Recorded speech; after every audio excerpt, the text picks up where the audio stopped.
Hello, everybody. Welcome to the Boston Tea Party Podcast, part of the All Day Football Show. I'm your host, Jackson Kellogg. This is episode number 16, which puts us at week 16 of the NFL season. So, getting right into it, today we'll be getting into predictions and analysis for week 16 of the NFL season, as the Patriots tonight on Monday Night Football will be hosting the 11-3 Buffalo Bills. So, we're getting into predictions and analysis of that, and as always, weekly transactions.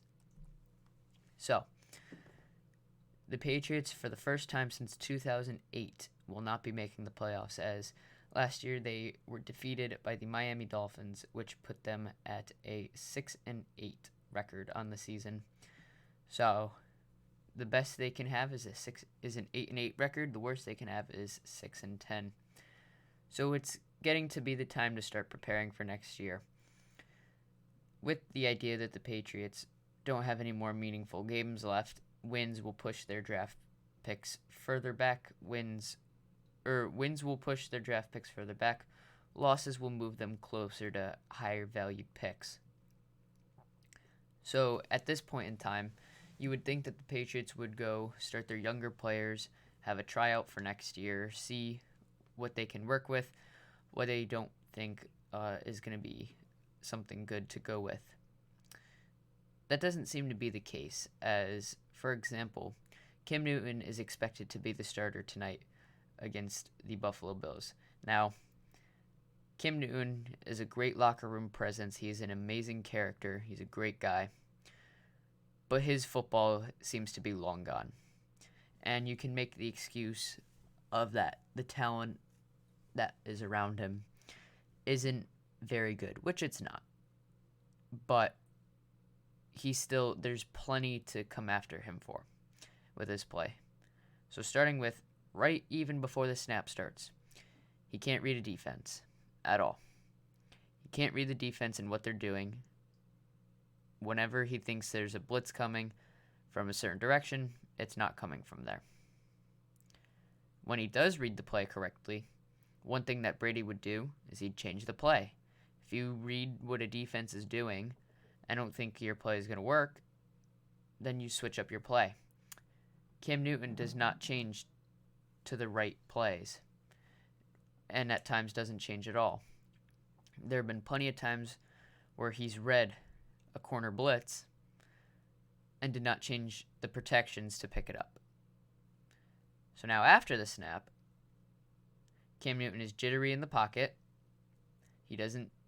Whenever he looks to throw downfield, he doesn't feel capable in his abilities most of the time and pulls the ball back down, which in turn leads to him scrambling out of the pocket because he doesn't feel he can sit in it, even though his offensive line has been one of the best this year. Now, at times when he does finally throw the ball, it nosedives into the ground, no matter what distance it is. If you rewatch a lot of the throws that Cam makes, they nosedive right at the receiver's feet, forcing the receiver to make low grabs and most of the time drops. When Cam Newton tries to scramble and run, he's slower than he used to be, which means now he's just a big, bulky guy running for a couple yards down the field. He's not Lamar Jackson. He's not elusive. He's not fast. Cam Newton's time as a quarterback is over. So, why aren't the Patriots starting Jarrett Stidham? Well, might be because they don't think that he's not the future. He's not going to be the next Brady. He's not going to be the next quarterback for them. Other positions, we don't know where they're going to go with in terms of this game. And I don't think the offense can get any worse than what it has been so far. The offense has been one of the worst this season, and definitely the worst at this point in time of the season. You know what? We'll go with second worst. They're the second worst offense in the league right now, with the only team worse being the Jacksonville Jaguars, who have rotated through 3 quarterbacks already. So, with this in mind, this game doesn't have a whole lot of meaning. Do I still think the Patriots are going to win? Yeah. but we'll get into that in a second. This game is going to be won not by the offense, but by the defense. Right now, the Bills are talked about as one of the premier teams in the league right now. The Patriots have been the bullies of the Bills for years, decades. That storyline has not changed. And it won't change as long as the Patriots still have the battle-hardened defense that they have had over those times. In the one game they played this year, the Patriots almost went down and took the game away from the Bills. The difference in that game was Cam Newton fumbled it away. The Patriots season could be a much different story right now if not for the mistakes of the offense. Now, how well can the defense hold down Josh Allen and company? Well, it plays into the idea that you need to shut the weapons that the Bills have down. Their passing game is better than their running game. So, if I'm the Patriots, if I'm looking defensively, the Patriots' run defense isn't the greatest. They don't have run stoppers. They have pass rushers who have to learn how to run defense. And that's an issue. The Bills' game plan is probably going to be to run the ball with Devin Singletary, Zach Moss, and when possible, play action, bootleg, outside to Stephon Diggs, Cole Beasley, and I believe John Brown is back for this game. It's going to be a very tough task for the Patriots to hold up. But I do think it is possible for the one man himself, Josh Allen, the leader of this Bills offense. Josh Allen has looked like an MVP caliber quarterback this year. Though he most likely won't win it, he has shown that he has grown as a QB. But it doesn't mean that they can't drag old Josh Allen back out. In this game, Josh Allen is going to look like his old self. The Patriots defense is going to disguise coverages. They're going to put pressure on Josh Allen to get the ball out. And when Josh Allen is pressured, he makes mistakes. Or at least that's what he's done in the past. He's gotten better at that this year. But if the Patriots can keep Allen in the pocket and pressure him, Allen will make mistakes. He will hold on to the ball for too long. He will make crazy throws that won't be completed. And he will throw the game away for his team. Which is why I have the Patriots winning 26-24. Now, with that score in mind, this is because Patriots, they'll get 2 touchdowns. One might be a defensive or special teams. They'll get 2 touchdowns and plenty of field goals, including a game winner by Nick Folk.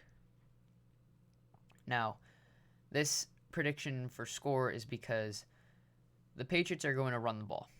Damien Harris is questionable with an injury, but they still have Sony Michel. Sony Michel hasn't looked terrible this year in the reps that he's been given. He's looked better than he had. He's looked the best that he has since his rookie year. And with that, he's not the future at the running back position for the Patriots. It's very evident. It looks like it's going to be Damien Harris, but he doesn't mean he's a horrible back. And the Patriots are going to pound the ball in this game because if I'm Josh McDaniels, although I believe he should be fired at the end of the season, that keep the ball away from Cam Newton. Don't let him throw it. If you can, just keep running the ball. Run the ball and throw quick screens, slants, whatever you can. Keep the ball out of Cam Newton's hands for as much as you can. Because the more you keep the ball in Cam Newton's hands, the more mistakes you see happen. When he holds onto the ball, he gets sacked. Because he won't make the deep throw and he won't make the right decisions. So that is going to lead to plenty of field goals when they get into the Bills' side of the field, because it will happen. The Bills' run defense hasn't been the greatest this year. It's been good, not great. So the Patriots will use the first half of their drives pushing to the other side of the Bills' field with running. But then from there, when the field starts to shrink and they get stuffed, they won't be able to go anywhere because of the limitations of Cam Newton, which will lead to plenty of field goals. And you're looking at this like, Patriots haven't scored more than 20 points in forever. What makes you think that they're going to do it against the Bills? Josh Allen is going to have 3 turnovers in this game. Whether it's 3 interceptions, 2 interceptions and a fumble, 2 fumbles and an interception, Josh Allen will have 3 turnovers in this game, which is going to give the Patriots good field position. Now, when the Bills do score, they're going to score quickly, because that's what this offense is built to do. Stephon Diggs is a top receiver in the league at the moment. Cole Beasley is playing the best that he ever has in his career. And that right there, though the Patriots have one of the best secondaries in the league, is still tough to defeat. Stephon Gilmore's out for the rest of the year, which leaves J.C. Jackson to have to play coverage against Stephon Diggs. And I don't think J.C. Jackson is ready to do that yet. So, at this moment, the Bills are going to keep... it's going to be a tight game. And if it's a blowout, so be it. But if it is close, and the Patriots get an opportunity, Nick Folk will seal the deal with the game-winning field goal to give the Patriots the 26-24 win. That's the Bills matchup tonight. Now, before we go, weekly transactions, as I just mentioned, Stephon Gilmore has been placed on IR, so that will lead to more rotation in the secondary, which I am excited for because there are some young developing playmakers in the secondary. J.C. Jackson will probably line up on Stephon Diggs. I really don't think Jason McCourty should be playing in this game. I think you throw J.C. Jackson on Diggs, you keep Jonathan Jones on whoever's in the slot, and you rotate between Jawan Williams and Miles Bryant on whoever is this other wide receiver on the opposite side of the field. If the Bills go 3 receiver set, I want Jawan Williams and Miles Bryant rotating on the wide receiver 2. Jawan Williams can Jonathan Jones can shut down a slot wide receiver 3 when he's on his game. So I'm not worried about that. We know what Jonathan Jones is. We don't exactly know what J.C. Jackson is yet. We know he's great against wide receiver 2s, but when he's forced to play on an elite wide receiver 1, he has issues. So let's see what he can do in this game against an elite wide receiver in Stephon Diggs.